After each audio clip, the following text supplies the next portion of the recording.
तो चलिए शुरुआत करते हैं पहली खबर के साथ। लोक जनशक्ति में जोरों से घमासान के बीच बिहार में राजनीतिक घटनाक्रम अब तेजी से बदल रहा है। खासतौर से एलजेपी सांसद चिराग पासवान लगातार बदले हुए अंदाज में दिखाई दे रहे हैं। शनिवार को उन्होंने कहा है कि राजनीति में वरिष्ठ होने की वजह से मुख्यमंत्री नीतीश कुमार की वो पैर छुएंगे, लेकिन गलत नीतियों का विरोध भी करेंगे। यही नहीं, उन्होंने आरजेडी नेता तेजस्वी यादव को अपना छोटा भाई कहा। उनके इस बयान के बाद बिहार में सियासी हलचल अब तेज हो गई।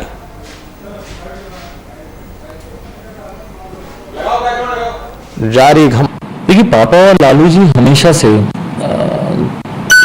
करीबी मित्र रहे हैं। लंबे समय तक दोनों ने एक साथ मिलकर कार्य किया है और जब वो दोनों करीबी मित्र थे तब मैं और तेजस्वी हम दोनों छोटे थे, बच्चे थे और तब से हम दोनों की एक दूसरे से पहचान है। और आज कोई ब्रेकिंग न्यूज नहीं है कि मैं कह रहा हूं कि तेजस्वी मेरे छोटे भाई हैं। मैंने हमेशा कहा कि तेजस्वी मेरे छोटे भाई हैं। तो पर आने वाले समय में चुनाव में क्या ये स्वरूप कैसा रहेगा, मुझे लगता है कि ये जब चुनाव होंगे, आज की तारीख में कोई बिहार में तुरंत तत्काल चुनाव नहीं होने वाले, बट हाँ, चुनाव के वक्त गठबंधन का स्वरूप क्या होगा ये उस वक्त पार्टी तय करेगी।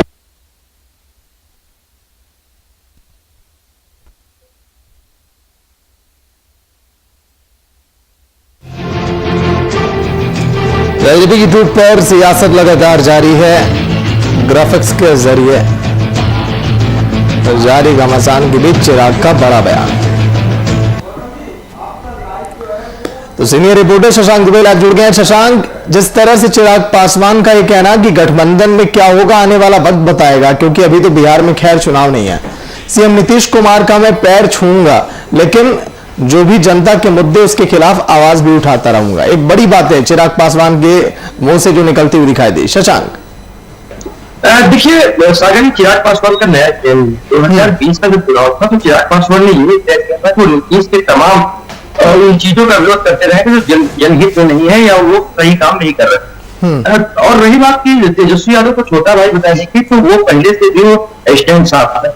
देखिए, जो बिहार में राजनीतिक समीकरण बदले हैं, इसमें सभी लोग वेट एंड वॉच की पॉलिसी पे है। तेज प्रताप यादव, तेजस्वी यादव, माफ कीजिएगा, तेजस्वी यादव ने बार बार ये अपील की है चिराग पासवान से कि वो महागठबंधन का हिस्सा बन जाए, यानी अब वो एनडीए को छोड़े, क्योंकि एनडीए में उनके लिए कोई जगह नहीं बची है। भारतीय जनता पार्टी उनका साथ नहीं दिया और जगह उनकी पार्टी और परिवार को तोड़ डाला। लेकिन मैं पहले से कहते आ रहा हूं कि चिराग पासवान अभी अपनी पार्टी को मजबूत करने, अपने संगठन को मजबूत करने और खुद को रामविलास पासवान की जगह पर रिप्लेस करने, वास्तविक रिप्लेसमेंट जो है, रियल रिप्लेसमेंट जनता के बीच में जाकर जो है वो करेंगे। यदि चिराग पासवान 3 सालों का उपयोग यानी जब तक लोकसभा चुनाव लिया फिर विधानसभा चुनाव के वो खुद को मजबूत करने में करेंगे, तो कहीं भी अभी किसी प्रकार का अलायंस की संभावना नहीं। लेकिन जो कहीं ना कहीं तेजस्वी यादव की अपील चिराग पासवान को, चिराग पासवान का तेजस्वी यादव का सॉफ्ट कॉर्नर दिखाना, कहीं ना कहीं तेजस्वी यादव भी दिखाना चाहते हैं एनडीए में कि उनके पास भी ऑप्शन है। अगर उनकी बातें यहाँ नहीं सुनी गई, खास करके भारतीय जनता पार्टी का इशारा है, तो उनके पास भी आगामी चुनाव में ऑप्शंस हैं और वो ऑप्शंस काफी मजबूत।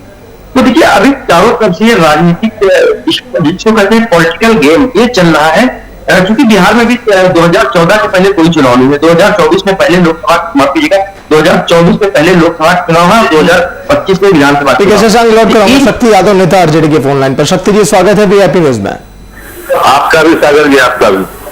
शक्ति जी, अब तो चिराग पासवान भी कह दिए कि गठबंधन में क्या होगा ये तो आने वाला स्वरूप अब तय करेगा जब भविष्य में चुनाव होंगे बिहार में, और तेजस्वी हमारे भाई हैं और हमेशा रहेंगे। जो बात आप लोग कह रहे थे चिराग पासवान भी अब वो कह रहे हैं। अब तो थोड़ी खुशी की तस्वीरें जागी होंगी आरजेडी में। देखिए, इसमें सवाल खुशी का और गम का नहीं है। सवाल है कि तय तो चिराग पासवान जी को करना है कि वो किसके साथ रहना चाहते हैं। दो धाराएं हैं, एक जो है भीमराव अंबेडकर के संविधान की धारा है और एक धारा जो है गोवालकर की धारा है। तो जिस धारा के साथ रहेंगे वो तो तय चिराग जी को ही करना है। सवाल जहां तक है सहानुभूति का या सवाल है न्याय का या लोकतांत्रिक मूल्यों की रक्षा का, इन परिस्थितियों में राष्ट्रीय जनता दल हर हमेशा डेमोक्रेसी की रक्षा, लोकतंत्र की रक्षा हमारी पहली प्रायोरिटी है। आप किसी रूप में आप एलिमिनेट करने की कोशिश करिएगा, आप हॉर्स ट्रेडिंग करिएगा, तो स्वाभाविक तौर पर जो पोलिटिकल पार्टियां अपनी प्रतिक्रियाएं देगी। तो राष्ट्रीय जनता दल ने स्पष्ट तौर पर कहा कि ये लोक जनशक्ति के साथ जिसने जो व्यवहार किया, खास करके नीतीश कुमार जी ने जो स्क्रिप्ट लिखी है कन्या मार्ग में बैठ करके और तोड़ने की जो कोशिश की और एक समूह को एक पार्टी का दर्जा देने की कोशिश की, नेपथ्य से भारतीय जनता पार्टी ने खुले तौर पर समर्थन किया कि कोई पार्टी से कोई एक समूह निकलता है तो वो दल नहीं होता है, वो समूह कहलाता है। रूल ऑफ लॉ यही कहता है पार्टी का, उस हिसाब से उसको आपने पार्टी का दर्जा दिया।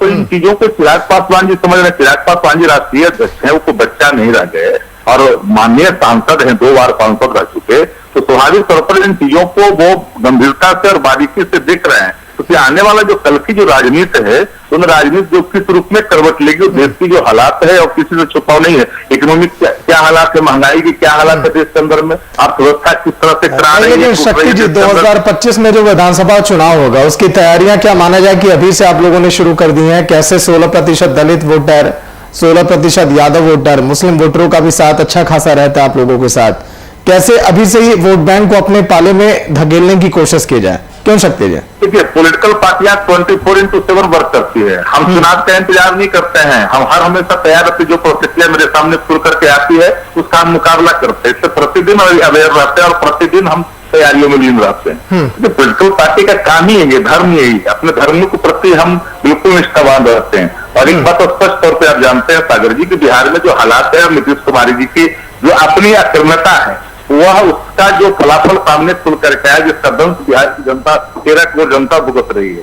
कोरोना काल में इनके मिसमैनेजमेंट के चलते लोगों ने किस तरह से अस्पताल की डोरी पर दम तोड़ा, यह भी आप लोगों ने देखा, इन चीजों को दिखाया, मिसमैनेजमेंट को आपने दिखाया, कोई तैयारी नहीं, यह भी दिखाया। खैर धन्यवाद दीजिए, थैंक्स फॉर गॉड, किसी तरह से हालात काबू में आए। लेकिन आप देखिए कितने बड़े घोटाले, एंटीजन घोटाले आप लोगों ने दिखाया, सब लोगों ने देखा किस तरह से कोरोना में क्वारंटीन सेंटर के प्रति जो पैसे जो है बहाए जा रहे हैं। तो हर तरह के सवाल सामने खुल करके बिहार के लोगों ने देखा। नीतीश कुमार जी कोई विषय नहीं है बिहार के अंदर में, वो जुगाड़ टेक्नोलॉजी के मुख्यमंत्री, अनुकंपा के मुख्यमंत्री हैं। हम खुद उन्होंने कहा कि हम आगरा पर मुख्यमंत्री बने हैं। और तो इन सवाल चीजों को अगर बिंदुवार तरीके से समझेंगे तो ये बात राजनीति लेगी। आने वाला जो कल है, युवा की बड़ी फौज, आप समझ सकते हैं कि ये 20 चल रहा है, 21 चल रहा है और 21 में जो 14 वर्ष की आयु के लोग हैं, 25 में 18 वर्ष वोटर हो जाएंगे, उसकी तादाद एक बड़ी होगी। तो राजनीति कहीं ना कहीं एक up to date new pattern जो डेवलप करेगी राजनीति की, उसकी ओर जाएगी, दिशा उधर जाएगी। बिल्कुल, ये तो आने वाला वक्त बताएगा शक्ति जी की आखिर वोटर किसके पाले में जाएंगे। शुक्रिया बातचीत के लिए वीआईपी न्यूज में। शशांक, अगर चिराग पासवान ने जो आज के दिन जिक्र किया कि आने वाले समय में गठबंधन का स्वरूप कैसा होगा, ये अभी हम नहीं बता सकते, लेकिन एक बार को अगर गठबंधन में शामिल हो जाते हैं चिराग पासवान, तो नुकसान बीजेपी को कितना होगा, जेडीयू को कितना होगा और खुद एलजेपी को यानी कि चिराग पासवान को फायदा कितना हो सकता है? शशांक, देखिए 2024 में क्या परिस्थिति होगा, 25 में क्या परिस्थितियां बनेगी, वो चिराग पासवान ने भी सही कहा और आने वाले दिन क्या सामाजिक और राजनीतिक माहौल होता है वो समझ बात है। लेकिन अगर वोट बैंक के हिसाब से देखा जाए तो देखिए चिराग पासवान ने जो डैमेज किया था इस बार चुनाव में, उन्होंने अपने वोटर्स को तो डैमेज किया ही था, साथ में भारतीय जनता पार्टी को वोट के ही जरिए से अलग करने में सफल हुए।